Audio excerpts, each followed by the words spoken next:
how'd you get paid to study for your computer science degree? I did it by getting a job working security, Mm-hmm. and then in between my patrols, I would study and work on the coding projects. Neat. And that was really good for me because I was an adult, so this was going back to school for me.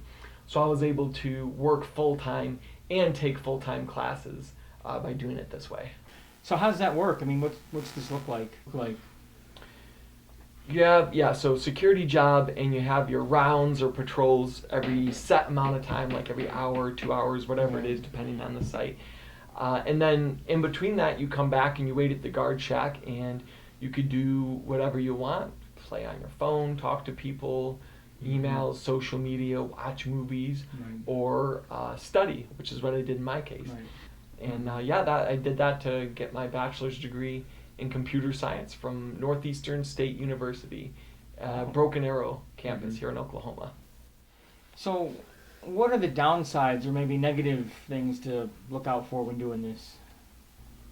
Yes, definitely not a magic pill type solution. So one thing is the ratio, the time ratio of work hours to study hours. Mm-hmm. It's definitely not 1-to-1. So if I have a 10 or 12 hour shift, the highest I was able to get it to is about 50%. So half of the shift going into study work. And that said, that's like being focused and also counting when I'm actually studying and doing the code. Because you have, you will have your patrols, and then there's others, at the beginning and end of the shift, you'll have shift change with the other guard. The site might have a radio or a phone, and they might call and ask for stuff from time to time. You'll do your log work. So it's not too much, but it is some stuff to do. So just to be realistic about that, it's still really good. Just to be realistic about that in the planning. Another aspect to watch out for is the health. So in my case, I worked overnights to better coordinate with doing classes in the day. I think being up overnight is not good for health in general for humans, especially for any period of time. Also the sedentary nature of it, a lot of sitting around. But there's things we could do about this. So try to get up and move, every now and then just get up and stretch, even just 20 seconds or something. Move around a little bit. If there's a patrol car or a cart, like a golf cart at your site, I try walking instead of taking that. Just get the blood flowing. Also exercise outside of a job. And I was thinking like, man, working full-time and going to school full-time, I don't have time for exercise. When it turned out kind of the other way around, I didn't have time not to exercise.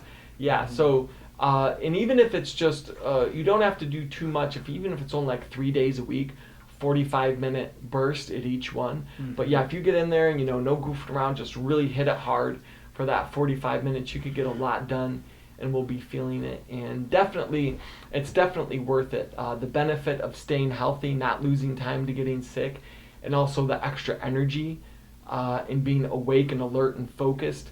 That's definitely worth it. And another element to watch out for, I found it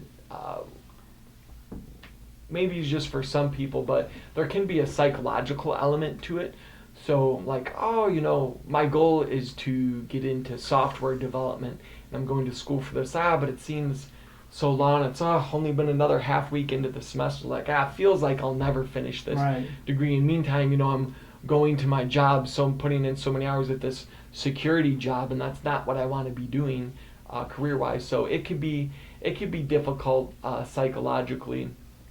One thing that really helped me with that was to think about what I'm working toward my goals. So it's like, okay, think and picture about that software developer.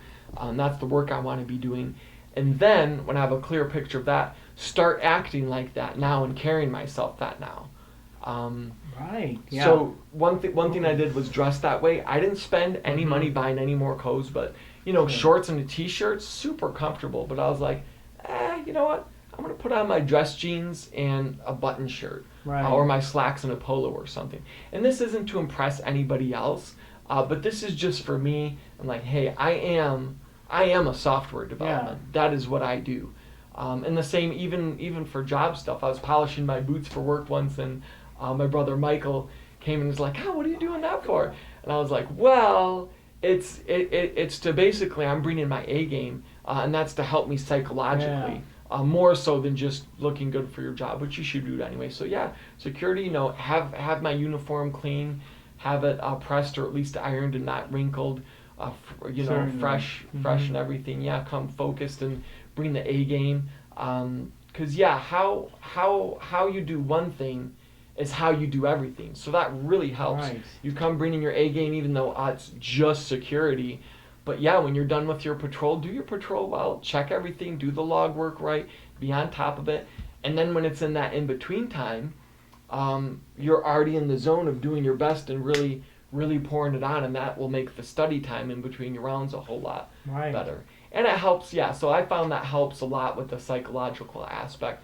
Walk, Oh, for sure. walk with my head up, walk with your shoulders back. Yeah, Yeah, makes a get your big morale difference. up. Yeah, Hmm. that's great. So, okay, types of security jobs. Are there ones that are better suited for this kind of thing? What kind of jobs are out there for security? So yeah, I split it up into, and I don't know if these are official terms, but hands-on or hands-off. So a hands-on would be something where you're very involved. Could be an apartment complex where it's really rowdy and you're breaking up fights and Right. uh, it's that kind of thing and escorting people off property. It could also be something that's not rowdy, but just where you interact with the public a lot. So, in the lobby of an office building downtown, maybe you're handing out visitor badges and directing people, or maybe at a hospital, something where you interact with the public a lot. So those would be more like hands-on, active type things. Hands-off would be something maybe more like a factory or a warehouse, Mm-hmm. where basically you're just in your guard shack. So when it's time for patrol, you go out and check, do your rounds, and then you come back and the rest of the time you just Right. do whatever in the guard shack. And that's definitely the one we want to do. For sure. Yeah, makes sense. Mhm. So, is there like a security guard boot camp? Is there like a training thing, courses? I mean, how does one become a security guard? Basically just get licensed, which is through the state. So the requirements will, vary depending on what state you're in.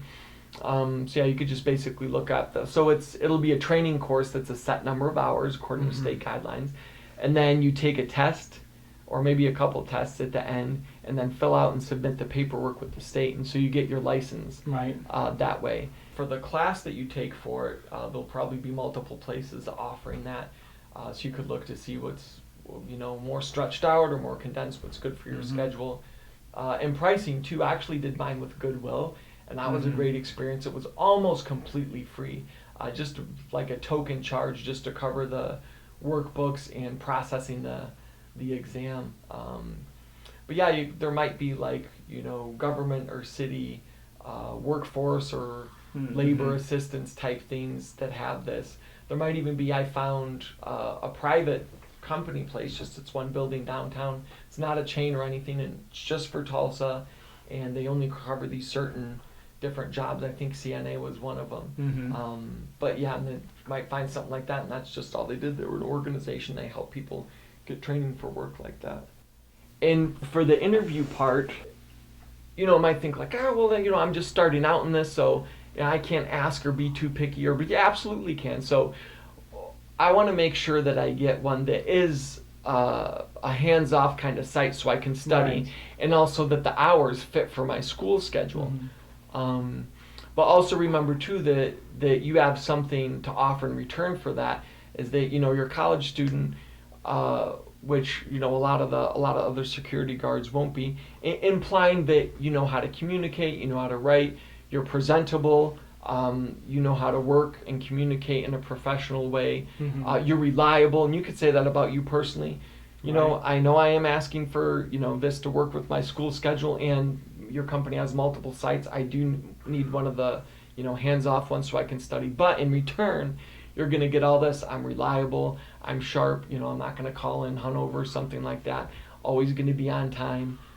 Do things the right way, and that's all I ask for in exchange. So to remember that, and that is a good Yeah. deal for them. There'll be multiple, whatever town you're in, there'll be multiple security companies, and any one of them will be very glad to find a nice find Sure. like this, not the norm. for employment for sure. And with that, I remember too that an interview is not me trying to convince the employer Right. to give me this job. It's just a dialogue, a hopefully open, honest discussion for both of us trying to figure out if this is a good match Right. and a good fit for both of us. And if Yeah. if for some reason it's not, that's okay. Hey, thanks for your Yeah. time. Have a good day and move on because there's sure going to be another one that is a good fit Mhm. for me. Yeah. Nice. Okay. So graduation time has come. What happens at this stage? What do you do next? Yeah, I want to have the exit strategy planned out and actually can fire that up before graduation leading up to it. So you could do, I don't know, I started mine maybe 2 or 3 months, so basically the last semester. So want to have your resume ready to go, polished up. Highly recommend utilizing career services at your school. At NSU, they were amazing, super sharp. I mean, I was already pretty good and savvy at resume stuff. They were good. They fine-tuned it, made it even better, and they're up to date on the latest, trends and things that are good for that. Also offer things like mock interviews. So yeah, that's super helpful. Mm-hmm. And yeah, do that. Also, number 2, build up your portfolio.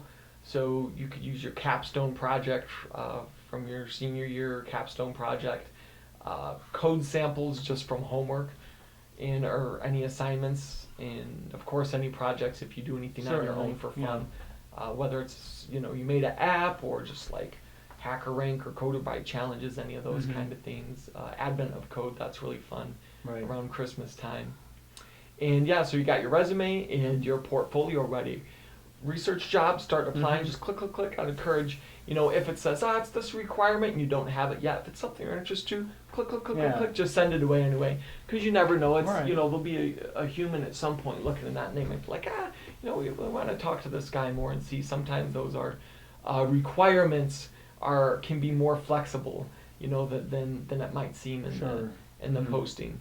And the goal will be, so we have all that cooking, can come the end of the semester, can wind it down, get all your paperwork Right. in for school, enjoy the graduation ceremony and celebration, and hopefully about that time, start doing interviews from jobs that are calling you back from applications you put Right, in right. throughout this process. I see. And this was all while you're doing security that you're looking for the jobs, you're applying, you're polishing up your resume, the things you were talking about, getting projects ready. Yeah, and that's nice too, having the security job, because it can give you a little buffer in the sense that it's not like, the day I graduate I need to start working or else Right. I don't know how I'm gonna get rent or food for the end of the month. Yeah. So yeah, it gives you that little bit of buffer to interview as many places as you want and pick and choose your best offers, Yeah. which is nice.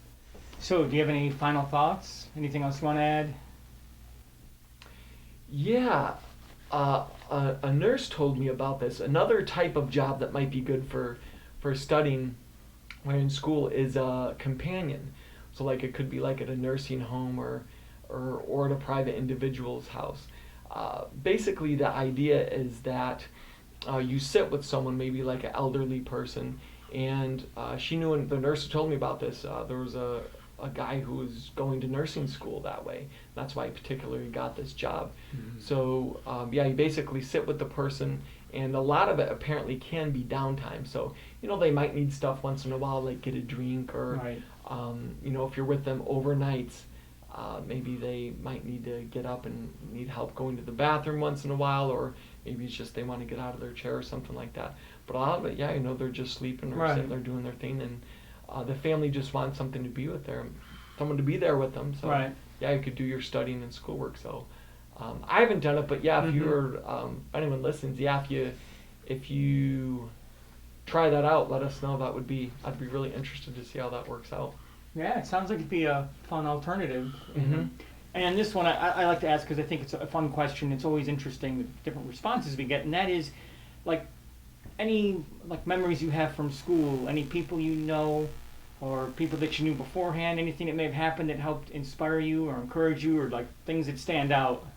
Yeah. There was a student who I really liked from India. His name is Ravi, and I was just so impressed with him. He seemed like he was really sharp, so smart. I mean, he just seemed like he was ahead. No matter what class we were in, it seems like he was always ahead of whatever was being taught and super smart. And so I told him that one time after class. I was like, "Hey, what's up, Ravi?" I was like, "Yeah, man, you're just so smart. I'm really impressed with you." And he said his secret is, he said it's not that he's smart. It has nothing to do with that at all. He just asked a lot of questions. And he talked about that and explained it to me. But yeah, so that's what it was. He would just be curious and ask a lot of questions.